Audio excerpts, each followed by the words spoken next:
அந்த பஞ்சாயத்து தலைவராவது தன்னுடைய பொருளாதார நிலைமையை உயர்த்திக்கிட்டோம். நம்ம சமூகத்தை சேர்ந்த ஒருத்த கோடீஸ்வரனா வரட்டுமே. கேட்கிற கேள்வி பார்த்தீங்கன்னு வச்சுங்க, நம்மால் நிக்கிறான்னு போய் ஓட்டு கேட்டீங்கன்னா என்ன பண்ணாரு, என்ன செய்வாரு, திரும்பிக்குவான், நம்ம பக்கத்தே திரும்பி கேட்பான் என்ன செய்வீங்க, இத்தனை ஆண்டு காலமா ஓட்டு போட்டியா அவன் உனக்கு என்ன செஞ்சான். அதிமுகவுல திமுகவுல காங்கிரஸ்ல இந்த அம்மாலாம் சோதிமணி காசே கொடுக்காம ஜெயிச்ச மணி, இந்த மணி ஜோதிமணி எம்பியை யாராவது பார்த்திருக்கீங்களா? உங்க தொகுதிக்கு வந்தாங்களா? தாய்மார்களே பார்த்து வரலையா? நான் கூட வந்தா பாத்துக்கலான்னு கை தூக்குறேன். ஜோதி அடுத்த தடவை வந்தாங்கன்னா ஜோதிமணி அம்மா எல்லாம் ஒண்ணு செய்யக்கூடாது, ஏமா எங்க கிராமத்துக்குள்ள வராத, ஓட்டு கேட்க வராத, எங்க தலைவர் யாரு சொல்றாரோ அவருக்கு தான் நாங்க ஓட்டு போடுவோம் போங்கன்னு சொல்லணும். ஒரு 10 தாய்மார்கள் ஒவ்வொரு கிராமத்திலும் நிப்பாட்டினீங்கன்னா இந்த சமூகம் விழிப்புணர்வு அரசியலாக்கப்படுகிறது அப்படின்னு எல்லாம் பயப்படுவாங்க. வன்னியர்களை பார்த்து போன ஆட்சியில 10% இடஒதுக்கீடு கொடுக்கப்பட்டது. அவங்க மேடை போட்டு கத்தியெல்லாம் வாங்கல, கத்தியிருக்கலாம். ஒரு நாள் தமிழகத்தினுடைய தலைநகரம் ஸ்தம்பித்தது வன்னியர் சமூக மக்களால். ஒரு நாள் தமிழகத்தினுடைய தலைநகரை ஸ்தம்பிக்க செய்தார்கள் வன்னியர்கள். பாட்டாளி மக்கள் கட்சி என்ற பெயரில் அவர்கள் ஆர்ப்பாட்டத்தை முன்னெடுத்தார்கள். அதனுடைய விளைவு போன முதல்வர் எடப்பாடியார் பயந்துட்டார். 10% இடஒதுக்கீடு அவங்களுக்கு கொடுத்துட்டார். உடனே நம்ம ஆட்கள் மற்றவங்க என்ன பண்ணிட்டாங்க,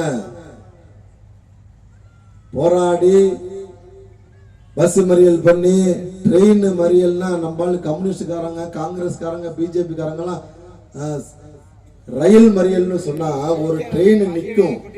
எப்பவுமே ஒரு ஸ்டேஷன்ல ஒரு ட்ரெயின் நின்று கிடக்கும்ல, இன்ஜின் மட்டும். அதுக்கு முன்னாடி நின்றுட்டு போய் பிஜேபி கொடியவோ அதிமுக கொடியவோ திமுக கொடியவோ பிடிச்சுக்கிட்டு ரயில் மறியல்னு பேப்பர்ல அடுத்த நாள் வந்துடும், பார்த்திருப்பீங்க. ஆனா வன்னியர் சமூக மக்கள் போயிட்டு இருக்க ட்ரெயினை கல்ல கொண்டு அடிச்சு நிறுத்துறா. எனக்கு என் சமூக மக்கள் பயன்பெற வேண்டும், என் சமூக மக்கள் பொருளாதார உயர வேண்டும், என் சமூக மக்களுடைய வேலை வாய்ப்பு வர வேண்டும் என்பதற்காக மூர்க்கத்தனமாக இறங்கி ஓடுகிற ட்ரெயினை கல்லெடுத்து அடிச்சு நிப்பாட்டி 10% இடஒதுக்கீடை உறுதி செய்தார்கள். அடுத்து வந்த திமுக ஆட்சியில இப்ப இருக்கக்கூடிய முதல்வர் அந்த 10% உறுதி செய்தார். போன ஆட்சியில போட்ட வளையர் புனரமைப்பு வாரியம் மட்டும் அவருக்கு பிடிக்காது. எடப்பாடி கொண்டு வந்த வளையர் புனரமைப்பு வாரியத்துக்கு மட்டும் கண்டுக்கவே மாட்டாரு, மூஞ்ச திருப்பிக்கிட்டு போவாரு. ஆனா போன ஆட்சியில எடப்பாடியார் கொடுத்த 10% இடஒதுக்கீடு என்ன பண்ணாரு, அதே ஸ்டாலின் என்ன பண்ணாரு, ஆதரிச்சார். எப்படி இது நடந்தது அப்படின்னு சொன்னா, வன்னியர்கள் மூர்க்கத்தனமாக வீதியில இறங்கி போராடுவார்கள். அவர்களை பார்த்து அதிமுக திமுக பிஜேபி காங்கிரஸ் கம்யூனிஸ்ட் எந்த கட்சியா இருந்தாலும் அவர்களுடைய கோரிக்கைக்கு செவி சாய்ப்பார்கள். அது மாதிரி நம்மளும் வரணும்ல. உட்கார்ந்து இருக்க சேர்ல ஒரு கால்வாசி சேர் வந்து எம்டியா கிடக்கு. எப்ப நடக்கும் தெரியுமா, நீங்க வாழ்ற பகுதியை விட்டு வெளியே கூட வர முடியாத ஒரு சூழல் ஏற்பட போகுது. இப்ப தமிழ்நாட்டுல முத்தரையரா அவன் ஒட்டுமொத்தமா தேர்தல் நேரத்தில் வாக்களிக்க மாட்டான். மாநாடு பொதுக்கூட்டம் சொன்னாதான் போவான். தேர்தல் நேரத்தில் ஓட்டு போட மாட்டான். அவனை அடிச்சா கேட்கறதுக்கு யாருமே கிடையாது. அப்படிங்கிற ஒரு நிலை வரும்போதுதான் நீங்க உக்காந்து கேட்பீங்க, சொல்றபடி வாக்களிப்பீங்க. இதான் நடக்க போகுது. இந்த நிலை மாற வேண்டும். இன்னைக்கு தலை நிமிர்ந்து நிக்கிறோம். முத்தரையர்கள் பெரும்பான்மையாக வாழுகிற பகுதிகளை அடையாளப்படுத்தி இருக்கிறது வீர முத்தரையர் முன்னேற்ற சங்கம். தமிழகம் முழுக்க வாழுகிற முத்தரையர் மக்களுடைய பாதுகாப்பை உறுதி செய்திருக்கிறது வீர முத்தரையர் முன்னேற்ற சங்கம். அது மட்டும் போதுமா? அரசியல் படுத்த வேணாமா? நாம பெரும்பான்மையா இருக்க இடத்துல நாம பஞ்சாயத்து தலைவரா வர வேணாமா? நாம பெரும்பான்மையா இருக்க பகுதிகளில் கவுன்சிலரா, சேர்மனா, மாவட்ட கவுன்சிலரா, வார்டு மெம்பரா நாம வரணும்னு சொன்னா நாம இவ்வளவு காலமா பிடிச்சிருந்தோம் பாருங்க.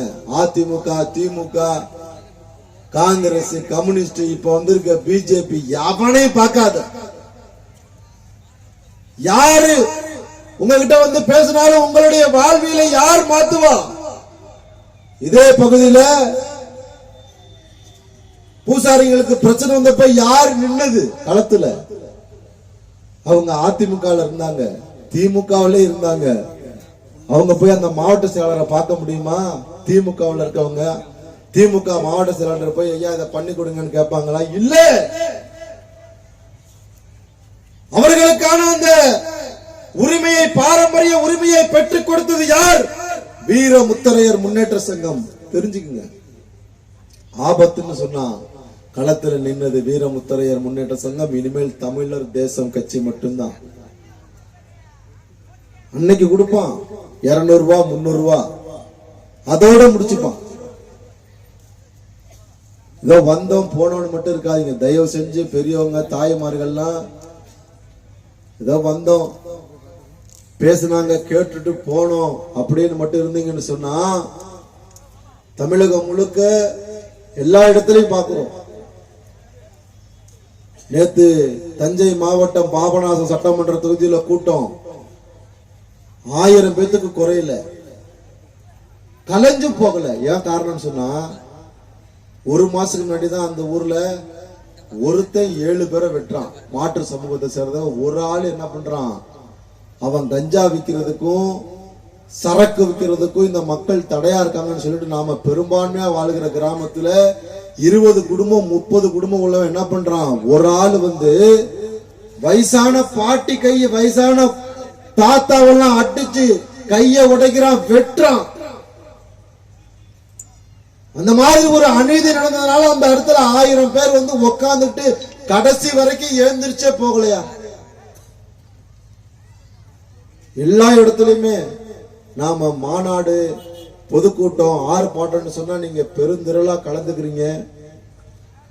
அந்த அந்த நிலையை, அந்த பண்பை நாங்க பாராட்டுகிறோம். தாய்மார்கள்லாம் அதிக எண்ணிக்கையில் இந்த கூட்டத்தில் கலந்துருக்கீங்க.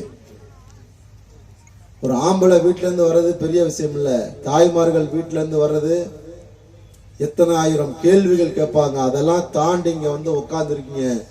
தமிழர் தேசம் கட்சி சார்பிலும் வீர முத்தரையர் முன்னேற்ற சங்க தங்கத்தின் சார்பிலும் தாய்மார்களுக்கு என்னுடைய நெஞ்சம் நிறைந்த நன்றியை தெரிவித்துக் கொள்கிறேன்.